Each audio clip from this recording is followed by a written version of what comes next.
welcome to Web of Stories. My name is Melinda, and today, which is November 19th, a Tuesday, I had said in a previous video I was going to share a biblio adventure with you. And if you don't know what a biblio adventure is, it's a book-themed outing or something like that. I think that the term was coined by the book cougars, and I very much wanted to do that, but I don't have that. My bookish best friend and I were going to go check out a new bookstore in downtown Portland called Grand Gesture Books. It is an independent bookstore, romance bookstore, Black owned, and we're really excited to go check it out. And we were gonna do that on Saturday, and then I got sick. So we're gonna do that next Saturday. And if the footage turns out and I can make it look good, I will do that biblio adventure. I will release it on the 28th of November, which is Thanksgiving in the US. I wasn't planning to do a video that day, but I'll just put that there. It's just, but if it happens, I'm hoping it happens. I'm pretty sure it'll happen. The question is, will I actually get good footage? So no biblio adventure today, but it is still coming. So instead, I said, I have a Tuesday that's free. What am I gonna do Tuesday? Well, of course, I'm gonna do a tag. So I went to my playlist of book tags to do. There are a lot. I am behind, and I went to the oldest ones. I'm going to do the oldest one that I have yet to do, and this is the chess book tag. The chess book tag, and I was tagged by Pat at Book Chat with Pat, and this was created by Aaron at Aaron Read a Book. I was tagged in April, and I'm just now getting to it. So good things come to those who wait, I guess. Anyway, let me read what's here. This is Aaron's first original tag, yay Aaron, based on the great game of chess, which I know nothing about, but don't worry, you don't need to actually know anything about chess. Whew. So there's prompts, and we just choose prompts that fit each one. So the first was Pawn, a book about a lowly character that rises through the ranks. And this is an old favorite of mine. I first read it in high school, and I was one of those weird kids in high school who actually liked it. And still one of my favorite books. I recently listened to an audiobook of this as my bedtime story. If you know me, I like bedtime stories, which is listening to books that I've read before on audio, just, as I go to sleep. And that is The Great Gatsby. Now, I know there are people who hate this book. Fine. That's great. It doesn't work for everybody. I get it. I love this book. I have always, for the first time I read it, I've loved this book. But the main character, well, not the main character, well, I guess the main character, the Great Gatsby, the titular character, is a character who is in a station to which he was not actually born. And I won't go into it more than that because that is a little bit of it's not a mystery, but you discover it throughout the book. But this is a character who really raised up, and there's sort of a mythical aura about him because of that. And he really recreated himself several times to get to that point. Now, the audiobook that I listened to, which I would highly, highly recommend. I listened to it on audio, and I don't know if it is an audio original, so I apologize, or an Audible original. I don't know if it is or not, but if you do have Audible, well, you can check and see if it's other places, but if you do have Audible, definitely I recommend it. And it's narrated by Jake Gyllenhaal. It is fantastic, great audiobook. So the second one is Rook, a book that features a castle, a tower, or a chariot. So I guess there is probably a chariot in this, I don't know. I kind of stretched this one a little bit because I don't know, it's not really a tower, it's not really a castle, but when I think of this place where this book is set, I think of a big imposing fortress. Well, it was a fortress, but it's way up on a hill, and that is the Dovekeepers by Alice Hoffman. So this is the story of, I want to say 4 women. I read it earlier this year and I've already forgotten how many. There's a lot of characters, but it focuses on just a few women who were at Masada. So if you don't know, Masada was in the 1st century Common Era. Masada was a stronghold in Israel where the Jewish population sort of like hunkered down, and they took it, and they were not really hiding, because you can't hide there. Everyone knew they were there, from the Romans, as the Romans were going through Israel, what is now Israel, and conquering. And it came to an end, let's just say that. But this story is set in Masada, and it is just a really powerful story Not always an easy story. I actually had to set it down a few times while I was reading and switch to something a little lighter and then come back to it, although it was an excellent book. I learned something about Masada, which I will not tell you because that was at the end of the book. So there's that. But one of the great things about this book is it really brings what Masada, living inside of Masada, was like, and it's just sort of the imposing nature of it. So that made me think of a castle tower, even though it wasn't really that, but that's what I'm going to say. So there you go.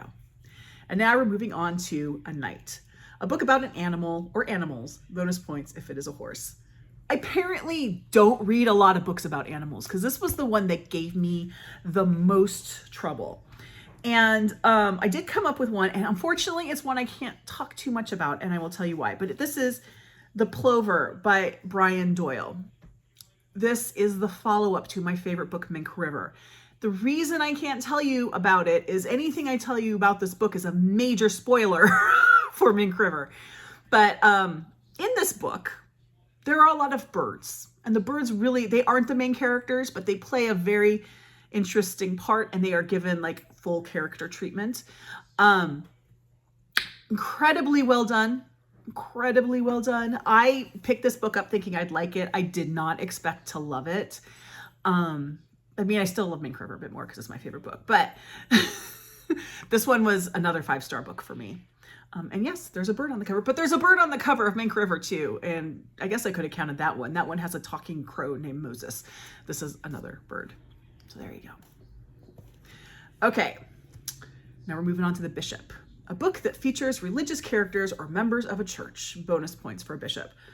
So I had Pat's video playing while I was figuring out my answers, and I immediately went, oh, Les Misérables, because of the Bishop of Digne, who is only at the beginning of the book and at the very, like the last page of the book, but is really the character that sets everything in motion for the book. And I thought, oh, that's a great answer. And then Pat gave the exact same answer. So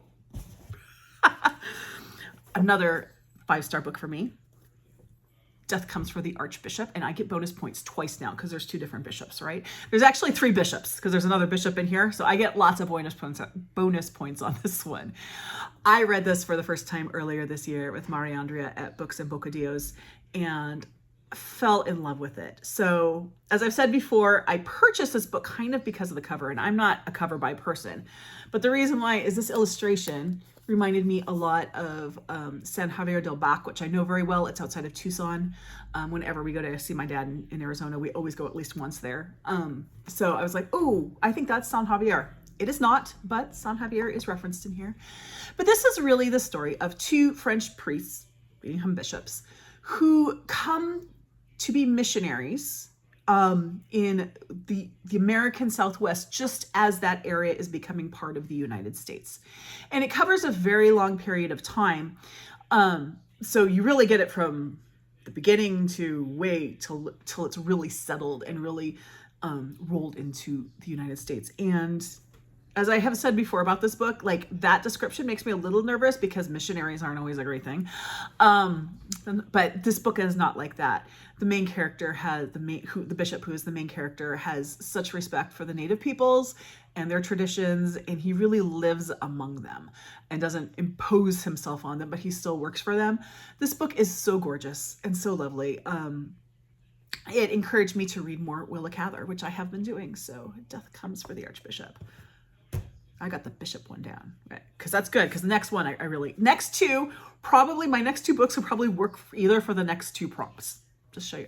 First one is The Queen, a book with a strong female character, and I couldn't resist. I had to go for The Uncommon Reader by Alan Bennett. So this has got a strong female character who is a queen, Queen Elizabeth II. The setup for this book is Queen Elizabeth is out walking her corgis one day, and she comes across a bookmobile at Buckingham Palace, which is there for the staff for the Buckingham Palace. And she just sort of wanders in and asks for a book, and this makes her into a reader, and it talks about how reading really changed her life. So it's a really unique story to reading, but it really goes into the character. So everyone knows who Queen Elizabeth was. I mean, everybody in the world knows who she was, right? And her life, almost her entire life was lived publicly.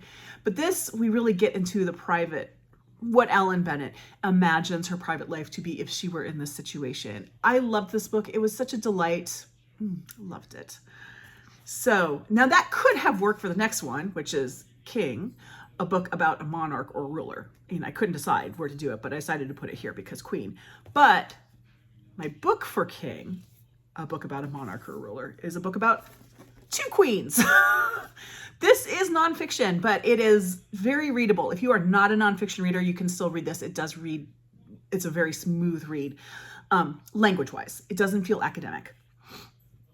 This is about Ferdinand and Brunhild, who were two, let me make sure I get the right, Merovingian. I just get the Carolingians and the Merovingians mixed up, and I have a degree in this. I should do better. There were two Merovingian queens. So the Merovingians were in Central Europe, so we're talking like the part of Europe that's Germany, France, that area. So kind of like West Central Europe, in what is considered the Dark Ages. So the medieval period, the way scholars think about it, the medieval period starts with the crowning of Charlemagne in 800, Christmas Day 800. At that point, we're medieval. The Dark Ages are the period between the fall of Rome in the 4th century, I believe, and the beginning of the medieval period. So there's like 300 years there, 350 years. So the Merovingians were in that time, the Dark Ages. And there's not a lot of primary sources. I mean, she had to do a lot of work, and it is very well documented.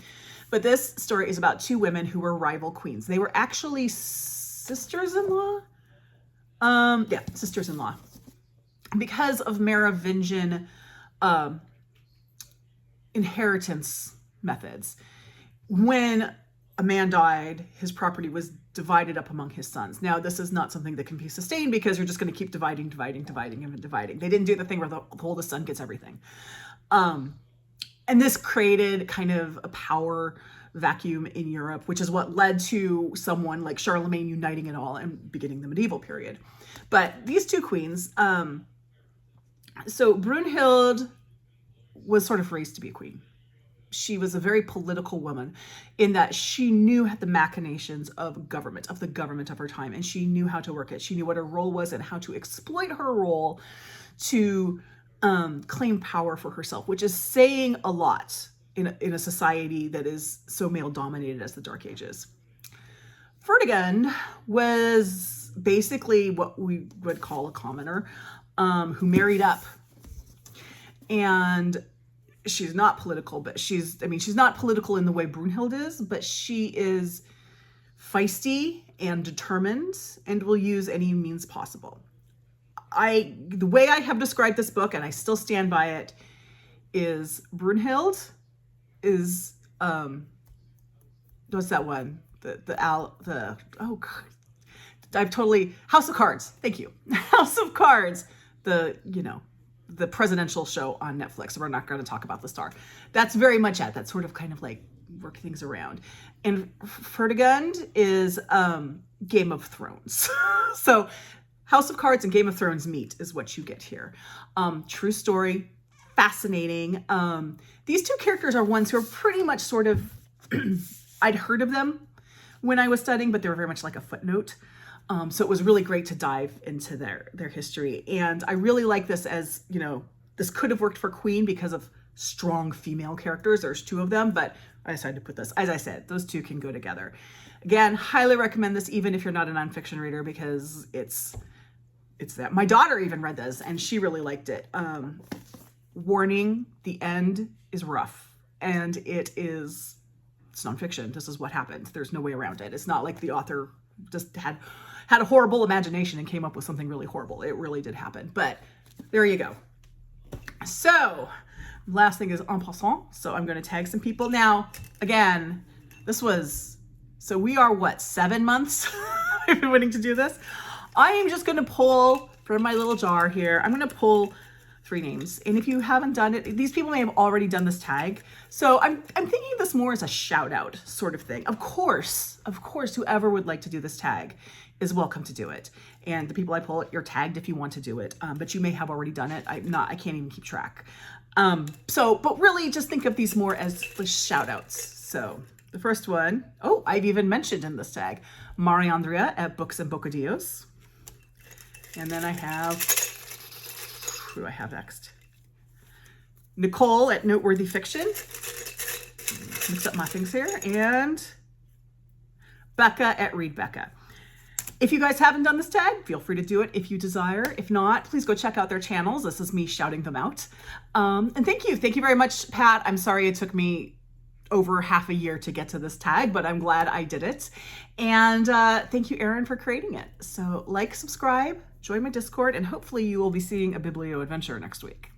Talk to you later. Bye-bye.